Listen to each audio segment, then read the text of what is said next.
All right, guys, you ready to see what I found? Let's take a look.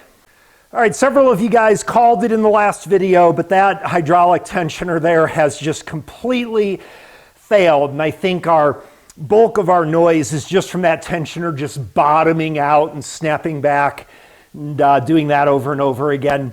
So one of the things that we see here, though, if you notice, that is clearly a new water pump. No question in my mind about that. The belt also is relatively new. You can see the markings on the belt pretty clearly still. But that tensioner right there, you can tell that that is still original. And what has happened, in my opinion, here is somebody replaced water pump and timing belt, but they did not replace the tensioner. All right, I validated this with Lily, and she says that that sounds about right. So when she had the timing belt done, I guess they also suggested the water pump because you're there anyway, but there was no tensioner done. It turns out the tensioner for this timing belt is like $200, but you have to spend it. I have said this many, many times. Listen very carefully. Anytime you replace a timing belt on a car, you must replace everything that that timing belt touches. Well, I mean, other than the cam gears and everything, but your idler pulleys, your water pump, your tensioners, anything like that, you must replace. First of all, it's because when a timing belt fails, it's usually not the belt that fails. It's usually a component that fails. And second, when you put a new timing belt in a car, you've got to remember the new timing belt isn't all stretched out and everything. So it's going to have way more tension on the parts than the old belt did. You put that new belt on parts with 100,000 miles like that, and you're going to be stressing those parts. And most likely, you're going to induce an earlier failure on those parts than if you didn't change the belt at all. Either the tensioner is gonna fail, a pulley is gonna break off, the water pump's gonna seize, something is going to happen as a result of that higher tension. So always replace all the components. All right, now the other thing too is I did a little research yesterday. I, for some reason, had always thought that these were not interference engines. They are interference engines. So this changes my concern quite a bit more that we need to check, especially with the expense involved in repairing this, we need to check that there isn't permanent engine damage. I am sure there isn't, but we need to be 100% on that. So what we're going to do is take a look, and I'm going to set the timing to top dead center on cylinder number 1, and we should be able to look and see how off time the engine is, and also get explanation for the results we saw on our picoscope. Okay, right about there should be top dead center on cylinder number 1. Now, of course, there's timing marks there, and we're going to look at those, but I always do this to make sure that I set at the true top dead center for that cylinder, and that way if there's something like a twisted crankshaft or something that could set our timing mark off, I would get indication of that. So I always check that. All right, let's take a look at our marks. Okay, we can see a little notch in the crankshaft sprocket there lines up with the back of the oil pump there. So our crankshaft alignment is perfect at top dead center, and I know I'm on compression stroke. All right, we're looking at exhaust cam here. We can see we are 1 tooth retarded on this exhaust cam right here. All right, and somehow we look a little bit advanced on this intake cam here. This is on bank 1. And we can see by the comparison with that mark right there on the back of the engine cover right there versus the marked tooth on that intake cam. All right, this intake cam looks to be 2 teeth off. Not enough that I expect that we would have damage, but again, we don't know. This can change at any time because this belt is so loose. But we are just 2 teeth off. I don't think that's likely to cause an interference for that intake cam. Looks like we're retarded by 2 teeth there. This also explains our discrepancy on banks with the ignition timing. Now, if we look over here at this exhaust cam, we are also off by 2 teeth on that exhaust cam. Given as much as this engine is way out of time on every cam, we still should be able to have valve close at top dead center for each cylinder. So we should be able to still do the leak down test even with the engine out of time like that. Just verify that we don't have any damage to the valves or anything. So we're going to go ahead and quickly run through that. If all cylinders show the leak down to be good, then we are good to fix this engine. All right, I got to step up my game here a little bit. I see that Lily is rather professional with her work. All the wiring for the spark plug wires is through the original channels and routed properly and everything. Very, very nice job here. All right, get these spark plugs out. Now, one of the things that you may be wondering, because I know I am too, is given what we saw with the timing, why is it that we have only 2 cylinders that are showing a little bit lower compression there? And why isn't it equivalent on each bank, that each cylinder shows the exact same compression on each bank? We don't see that.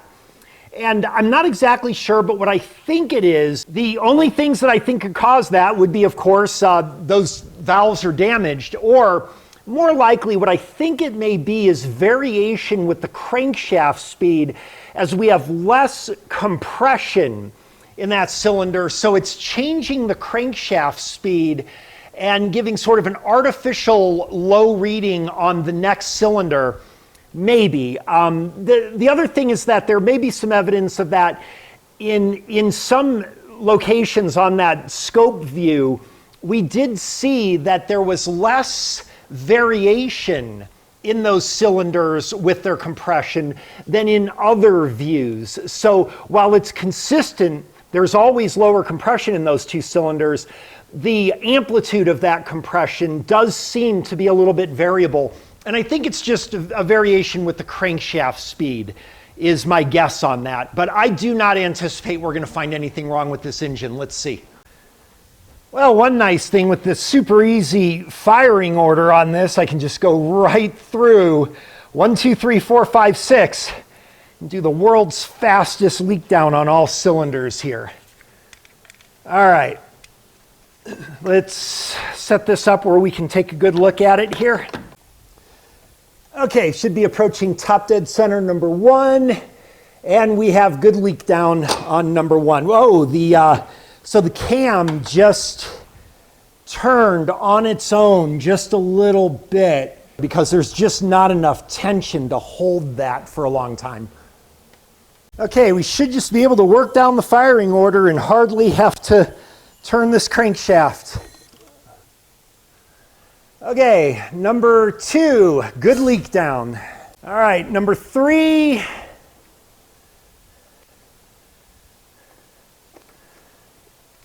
All right, number 3, good leak down. Not quite as good as the other ones, but definitely within range. All right, should be coming up on number 4. There it is. All right, excellent. Very good leak down. By the way, that covers numbers 2 and 4, the 2 cylinders that we suspected were possible of having lower compression on bank 2. We have now eliminated that as a concern. All right, another critical one here, number 5. This is the one that we had the misfires on our most recent codes. So if this one's good, we should be home free.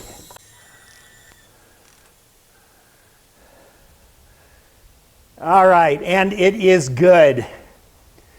One more, and we know that new timing components will fix this car. All right, this makes me really happy. Like that. All right, look at that. That one's perfect. That's like a new cylinder right there. So that may be also a reason why we have just a little bit of variation too that we saw in compression pressures, because there actually is legitimately a little bit of variance in the leak down, but it is going to be no big deal at all, especially for a car with 165,000 miles. Lily dodged a bullet here on this one. We will be able to fix this car and she says she plans to hand it down to her son who's going to college. And this is just a really, really, really great break for our friend here. All right, these are some of my favorites when the car comes in on a tow truck, clearly on its deathbed, but it's going to leave here like a new vehicle. So these are always really satisfying, and watching that reaction from the customer when they start the car up and it runs better than they remember. So that is going to happen here, but we have to get new timing components. Also, very important, a new crankshaft bolt as well. The crankshaft bolts, kind of like cylinder head bolts here, where they are one-time use because they stretch a bit and they will weaken if you use it again. Remember, Lisle already had a crankshaft bolt failure at 100,000 miles. We don't want that happening on our watch.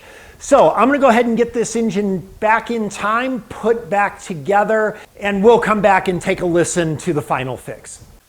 Okay, we're making some progress here. Just going to show you the timing marks here and also a couple of tips to make sure that this failure doesn't happen to you if you do a timing belt job. All right, we can see crankshaft is at top dead center there. I know I'm on compression stroke. And bank one, we're perfectly lined up here. That's the yellow marks there. The red marks I just make, those are some settings that I put the cam gears at so that when I apply tension, everything will fall into alignment once tension is applied. And the left-hand bank, perfect alignment. Now, just a couple things here. Right here, this pulley down here is not an idler pulley. That is a tensioner. That is an idler pulley. This is a tensioner. I make mention of that because I am pretty confident that this tensioner was not set by whoever did this before. And what you've got here, you see you've got these two little holes here, and what happens is this is an offset cam. And so if you use a tool, which would be this right over here, something like this that will set in there like that, and then you can use your 1/4-inch ratchet. And as you turn that cam, it will move the pulley to tense the belt. And there is a certain setting for that. Usually it's somewhere around 45 inch-pounds. Sometimes it's dependent on temperature. There are also lots of other cars that use this design as well. I know I've done this on Mitsubishis before, things like that. So I will put a link to this little gizmo here. Very handy to have, as a lot of cars do use that. But it is not an idler pulley, so you do have to set the tension on this, and I think that may be a reason why that old tensioner failed, the hydraulic one. There's two tensioners. You got your hydraulic tensioner and your, I think they call this an auto tensioner. All right, one last thing we have to do, and then we can put this together. Once you get everything set, you want to rotate 720 degrees on your crankshaft and bring your marks back around. Should be coming close here, right there. Okay, perfectly aligned, top dead center on the crank. Still perfectly aligned on bank one. Still perfectly aligned on bank two. All right, let's get this thing back together and give it a try. All right, we are just about ready to start this thing up. Check out Schrodinger's Toolbox for a review of this really awesome spill-free funnel kit. One of my favorite tools, actually. All right, let's see what happens.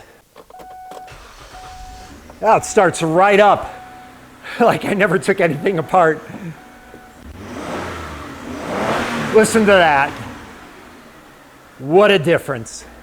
All right. All right, another weekend making someone else's day. Well, probably a lot longer than that, maybe, hopefully many years that Lisle and eventually her son get to enjoy this car. Believe it or not, I've actually never run into a broken timing belt tensioner like that before. A few of you guys were able to pick that up just from the sound in the first video when I drove it in. I certainly was not familiar with that.